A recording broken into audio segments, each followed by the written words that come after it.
So my father isn't well. He's got lung cancer. Granted, smoking at least a pack a day for 40 plus years can do that. But a few weeks back, I'm visiting with him the most I can.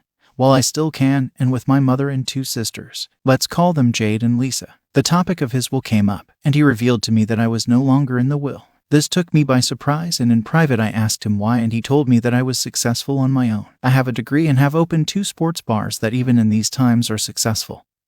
And make $100,000 a year, and he doesn't feel I need the money. Now my father is worth about $3 million, and the only people in his will were me, my sisters, and my mom. But now I'm out, and it was set up for everyone to get $500K from his cash assets, mom to get his royalties from his and his brother's businesses that are now run by my cousins, and for her to get the house. I was upset by this, not because I was removed. It's his choice. But why I was removed? Because I did everything right in my life that I deserved to be punished. So I went to a lawyer friend of mine and explained everything, and he said that there is a case he can make to contest it and to call him if I seek to further it.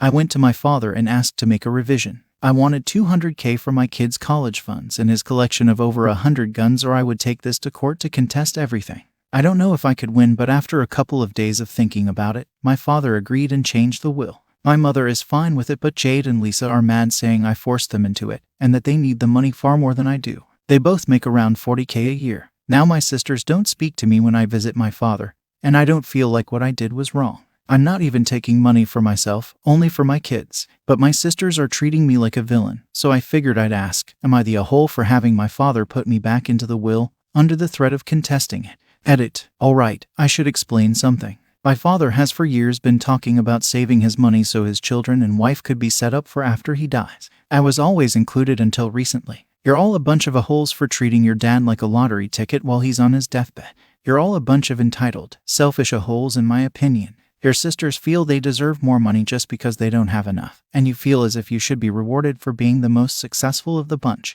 Your dad should sign everything over to your mom and be done with all of you. I'm sure he's had a hand in raising you all to be this way, so it is what it is. But sheesh, what a bunch of leeches arguing over his money before he's even dead. He must feel so loved and valued. Not the a-hole. It is really getting tiring, the amount of parents out there who think it's okay to shaft the kids who worked hard and were successful. Split the inheritance equally among your kids, unless one child got more money along the way with more expensive schools, financial help, etc. In that case, calculate it so each child winds up getting the same, whether they got it before or after the parent's death. In other words, make it fair. Of course, the lawyer can make a case. It may take over a year for you to lose, but the lawyer will get paid anyway. Sounds like your father is of sound mind, and no one but you has pressured him into changing the will. Your sisters and mother could contest the will because of your actions. Meanwhile, if anyone contests it, the assets freeze, meaning that your mother, who is probably dependent on his money, will have zero access to funds, so no groceries, no electric bill, no medical and prescription payments. You're the a-hole, probably one of the biggest I've seen. Story 2.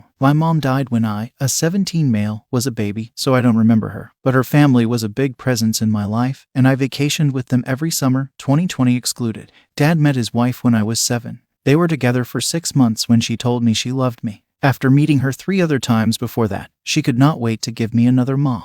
I told her I didn't want another mom. She was sad but said she understood. They married a few months after that.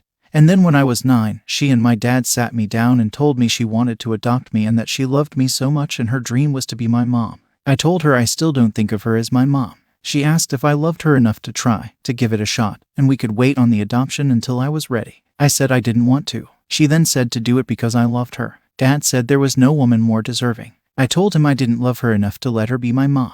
She cried. My dad told me he didn't know why I was lying, but therapy would help me see I loved her. I did go to therapy. I didn't change my mind on letting her be my mom, being adopted by her, so they tried to have a baby of their own. She was not able to get pregnant, but they abandoned the idea of her getting her motherhood dreams out of me, which was good. But she couldn't get pregnant, and so IVF was their next step. I'm not sure on all the details, but they only got enough for one try, and they waited and prepped her so the pregnancy would stick. She made it to 14 or 15 weeks, and then she miscarried 3 weeks ago. It was bad. She was broken and ended up staying in the hospital so they could help her. My dad decided that now I need to give her what she wants. That 10 years of knowing her and 9-ish years of her being his wife means she has been my mom whether I like it or not. And I need to start showing her that I love and care about her. He told me the adoption would mean the world to her and would be the biggest help while she grieves. I told him I had enough and his wife's grief was not enough for me to let her adopt me. I told him I did not think of her as my mom. I did not love her. I was not a toy that could fill her motherhood desire. I told him I'm a real person, his son, and mom's son, and while I don't know her, you can't just ask someone to adopt to give another person their dream. He told me he was disappointed in me and expected me to be more compassionate and loving to her after all this time.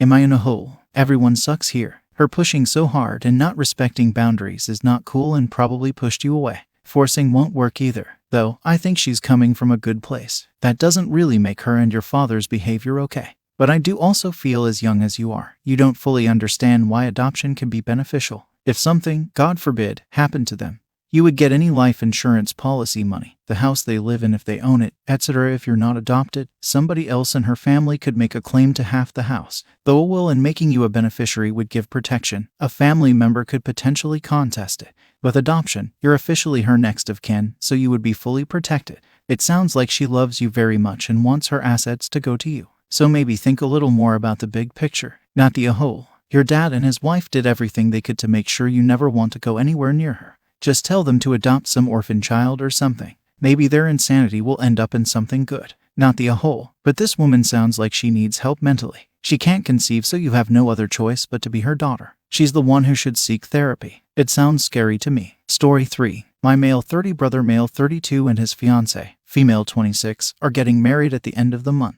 My girlfriend, female 32, is my +1. We've been together for 6 months and she's great. Yesterday I was at my brother's to help him set up new shelves in the kitchen. That's when he told me his fiancée had a request. The fiancée asked me what my girlfriend is planning to wear to the wedding because, honestly, she dresses provocatively and she might wear something inappropriate. She asked me if it was okay that we showed her, the bride, my girlfriend's outfit for approval. I'm aware about weddings demanding a certain dress code and that there's a lot of rules involved, but I was a bit shocked about her request. I thought it to be a bit disrespectful, to be honest. My girlfriend is a very beautiful woman who loves fashion. I haven't noticed that she's ever been inappropriate. Maybe she likes the mini dress and the low back occasionally, but it has been in the right environment, like on a night out or a date with me. Otherwise, she's very modest, barely wears makeup. Plus, she knows fashion. And she's probably aware of the rules of weddings. I didn't feel the bride's request was okay, so I told her no way that I'm going to ask my girlfriend that. The bride got a bit sulky and didn't talk much to me the rest of the evening. I went to my girlfriend afterwards for dinner, and while we were preparing, she started talking about the wedding. I asked her if she had bought something for the wedding, and she said she didn't have to. She had a lot of dresses and she already had chosen one. Show me. She did. She's chosen an olive green midi dress with a high collar. It was perfect. I texted my brother and soon-to-be wife that the dress was modest, so they could chill. This morning, the bride called me asking me to send her a pic of the dress. Huh, what are you still on about? No, I saw the dress. It's perfect. You should take my word for it. She was raging mad, crying that I'm trying to ruin her wedding. Are you going to ask all 150 guests to send you pictures of their outfits for approval? No, only your girlfriend likes wearing provocative outfits. I hung up. I texted my brother that my girlfriend didn't need to come to the wedding since the relationship was new. And when they sent the save the date, I was still single, so it just said +1. He texted me back saying I'm a D, soon-to-be sister-in-law. Also texted calling me a D. Here's where I might have been in a hole. I could have just sent a pic to calm them down, but I didn't because what they're asking is a bit hurtful. And even if I did it behind my girlfriend's back to avoid hurting her feelings, it's still disrespectful to sneak around. They should just have trusted my judgment. So am I the a-hole? Not the a-hole. If she is trying to police just your girlfriend, she is being in a hole, and I agree. Unless she wants to do this to all the guests. There is no reason for the bride to single out just her. Everyone sucks here, except your girlfriend. Yes, the bride is insecure and unreasonable. Yes, your brother is enabling her. Is this a hill you really want to die on? Is straining your relationship with your brother and future sister-in-law worth it? Send a picture of the damn dress. Your girlfriend doesn't have to be wearing it in the pic. Not the a-hole. You did right. They are being unreasonable and also quite unpleasant to your girlfriend. Let me guess. Girlfriend is a stunner as well as being fashionable. And the bride feels threatened by this. You showed us the dress. Your girlfriend has chosen the perfect outfit for the situation, down to a toned-down color and neckline. Completely non-threatening while being appropriately dressy. They should take your word for it. I'm petty. When you marry your girlfriend, tell Bro and Zilla you must vet their outfits. Story 4. My girlfriend wore a very revealing dress on my 30th birthday. That was the first and only time my sister-in-law and my girlfriend met. It was a designer dress, that cost $4,000 that my girlfriend could borrow from one of her stylist friends. She was so happy because she could never afford a dress like that. And honestly, I was happy for totally different reasons I will keep to myself. That dress is probably the start of this crap storm. I still can't understand the bride since these are two very different occasions. Update. I want to start by saying thank you for not being a hole. And here's my update. I thought I needed to make one more since a lot of things happened. My brother texted me asking how I shall solve this. I didn't text him back. I was meeting my girlfriend later that day and thought I could call him afterwards. When I was at my girlfriend's, I asked if she accepted to be my +1 because she wanted or just for my sake. She said that if she was being honest, she was doing it for me. She said since I'm one of the groomsmen, she would be alone and she knew nobody. She was a bit nervous. I told her she was off the hook and she was surprised but pleased. I texted my friend Steve and asked him to be my date to the wedding. He was game. On my way home, I called my brother and told him that girlfriend is out. He was silent for a moment, and then said, "Why did you have to do this?" I told him, "Well, I'm serious about this woman. If she's to be a part of our family, I don't want her to know that your first impression of her was that she's an S. I did not appreciate your judgment of her, and I wasn't going to risk hurting her feelings, not even a little bit over a dress. You insinuate that she's inappropriate. I rejected your hypothesis. I tried to be nice, even if I didn't need to, and investigated the dress and reported back to you. That should have been good enough, but there's no harm done. I'm happy to bring Steve with me. Do you want a picture of what he's planning to wear?" He laughed, and then he asked me, "Why do you have to be so difficult, man?" I told him I wasn't the one being difficult. You've invited 150 people. There's no way in hell you could control all of them. Instead of enabling her behavior, you should help your wife overcome her insecurities. She's a beautiful lady and doesn't need to feel jealous or threatened by my girlfriend or any other woman.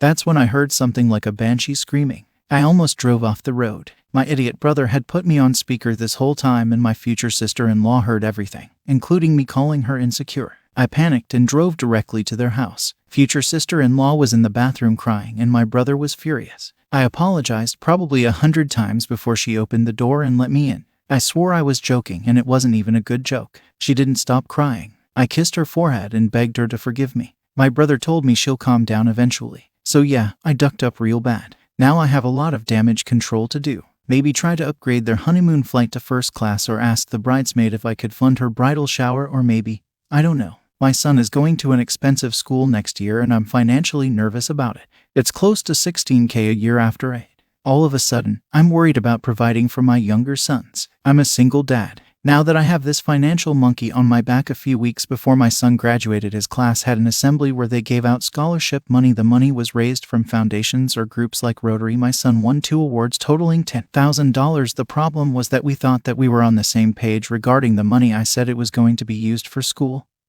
and he agreed. What I meant was that it was going to be used to pay me back since I already paid for his school. And he meant that he would go to college with $10K to spend as he sees fit. Of course, he's saying that it's his money. And I'm not saying it's not. It's for college, and since I paid for it, it goes to pay me back. I would have factored that money into everything if I had known he was getting it. I told him I'm not ducking around, and all I have to do is tell the teacher who is in charge of distributing the money to send the check in my name. He will do it. Of course, I'd rather have my son see it my way before having to override him like he's 11. You're the a-hole. You should have had a serious conversation with your son about this a long time ago. Also, you saved this up for him to pay you back. Most parents save up a college fund for their kid for exactly that, to get them through college. That's it. No expectations for their kids to pay them back. Sorry you had more kids than you planned for, but it's honestly kind of crappy of you to expect your child to do that. Shouldn't you just be happy that your kid made it to college, got those scholarships, and just support him instead of dogging him about money? You're the a-hole. You quite obviously did it in a way you could say what you wanted. As his dad, you should be paying for his school. And that money is going towards more schools that will help him potentially in the long run.